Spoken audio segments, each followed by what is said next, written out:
जय हिंद प्रिय छात्रों, नमस्कार। आज का टॉपिक है मापन के मात्रक, यानी कि मापने का मात्रक, जिसको इंग्लिश में कहते हैं units for measurement. Units for measurement. तो चलिए समझने का प्रयास करते हैं आखिर मापन के मात्रक क्या होता है। सबसे पहले है मूल मात्रक, जिसको इंग्लिश में कहते हैं फंडामेंटल यूनिट्स। मूल मात्रक क्या होता है? संसार में केवल 7 ही मूल मात्रक है, इनको आप याद कर लीजिएगा। तो चलिए जानते हैं आखिर 7 मूल मात्रक कौन कौन सा है। 7 मूल मात्रक में आता है लंबाई, द्रव्यमान, समय, ताप, विद्युत धारा, ज्योति तीव्रता, पदार्थ की मात्रा। ये जो 7 तो है, यह मूल मात्रक है। इन राशियों को मापने के लिए किसी दूसरे मात्रक की आवश्यकता नहीं होती है, इसीलिए जो है यह एक मूल मात्रक है। इन मूल मात्रक का बीमा होता है लंबाई का L, द्रव्यमान का M, समय का T, ताप का K, विद्युत धारा का A, ज्योति तीव्रता का C, पदार्थ की मात्रा का कोई बीमा नहीं होता है। तो लंबाई का मात्रक होता है मीटर, लंबाई का मात्रक होता है मीटर, द्रव्यमान का होता है किलोग्राम, समय का होता है सेकेंड, ताप का होता है केल्विन, विद्युत धारा का एम्पियर, ज्योति तीव्रता का कैंडेला और पदार्थ की मात्रा का मोल। इसका संकेत होता है मीटर का M, किलोग्राम का kg, सेकेंड का S, केल्विन का K, एम्पियर का A, कैंडेला का CD, मोल का MOL मोल। ये बात याद रख लीजिएगा। वर्ल्ड में जो है केवल 7 ही मूल मात्रक है, इनको आप याद कर लीजिए। सबसे ज़्यादा यूज होता है लंबाई, द्रव्यमान, समय और ताप का। इन्हीं चारों का जो है सबसे ज़्यादा यूज होता है। तो इन सब का बीमा और मात्रक और संकेत आप याद कर लेते हैं तो बाकी किसी को याद करने की ज़रूरत नहीं पड़ती है। अब इन्हीं मूल मात्रकों की सहायता से बीमा निकालना सीखेंगे। इन मूल मात्रों का बीमा हम लोग समझ गए। लंबाई का L होता है, द्रव्यमान का M होता है, समय का T होता है, तापमान का K होता है। लंबाई को इंग्लिश में लेंथ कहते हैं, इसीलिए L हो गया। द्रव्यमान को मास कहते हैं, इसलिए M हो गया। समय को टाइम कहते हैं, इसलिए T हो गया। इसको आप याद कर लीजिए, यही काम आएगा आगे। इसीलिए जो है मूल मात्रकों का बीमा याद कर लेते हैं तो बाकी आप आसानी से निकाल सकते हैं। तो चलिए बीमीय सूत्र समझने का प्रयास करते हैं इस मूल मात्रकों की सहायता से। तो चलिए सबसे पहले समझते हैं बीमीय सूत्र क्या होता है। बीमीय सूत्र किसी भी भौतिक राशि को M, L तथा T के घात के रूप में लिखना बीमीय सूत्र कहलाता है।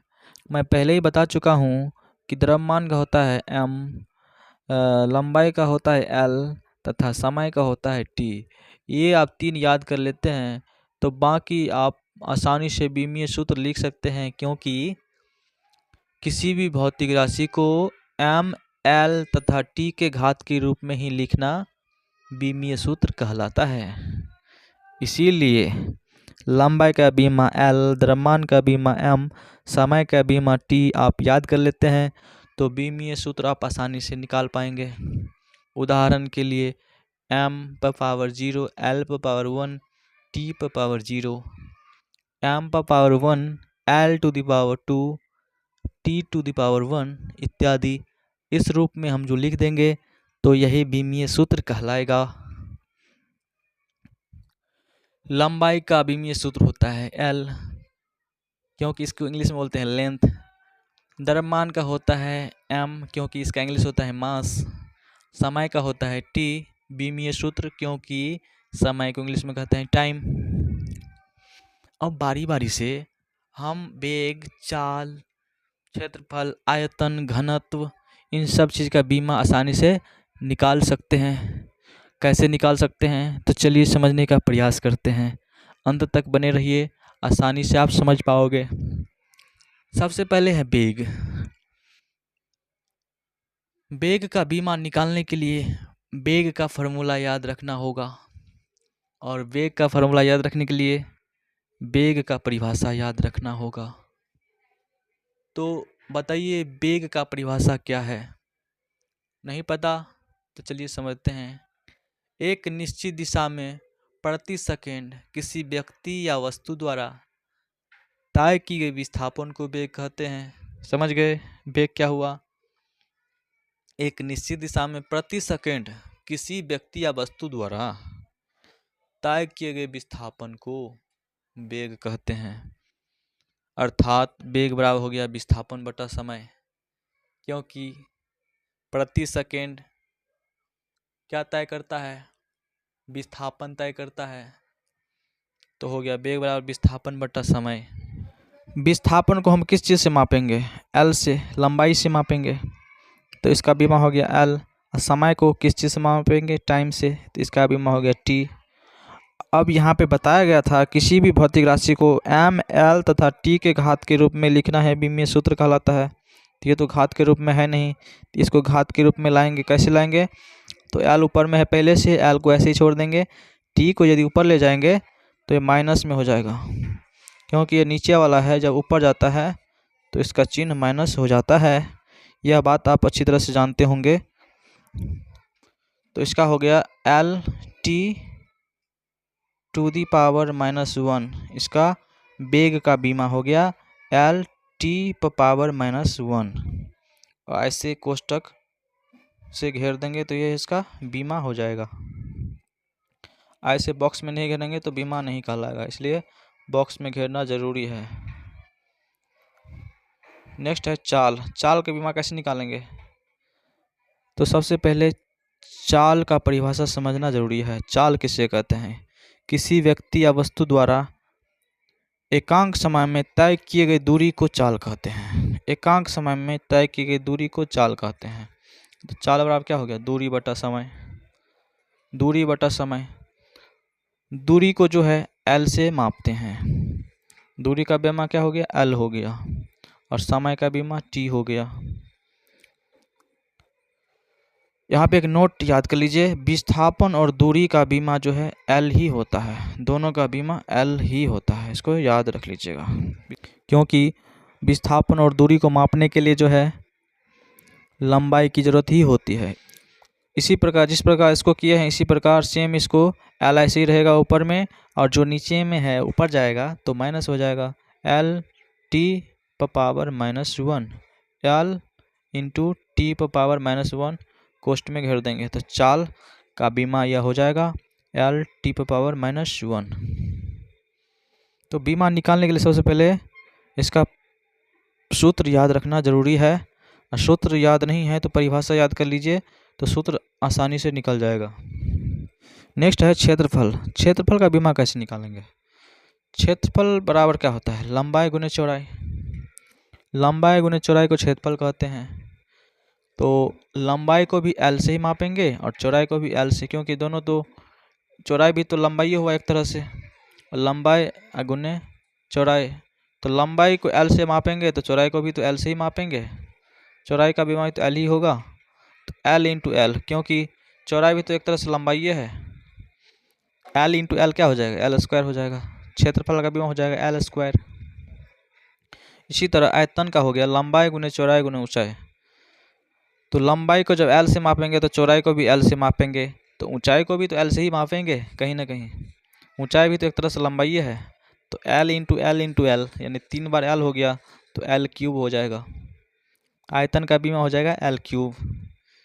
नेक्स्ट है घनत्व। घनत्व का बीमा कैसे निकालेंगे?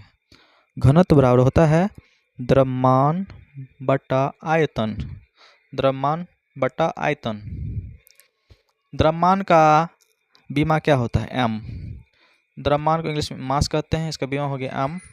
और आयतन, आयतन का बीमा अभी निकाले थे, एल क्यूब होता है, अभी जस्ट निकाले थे।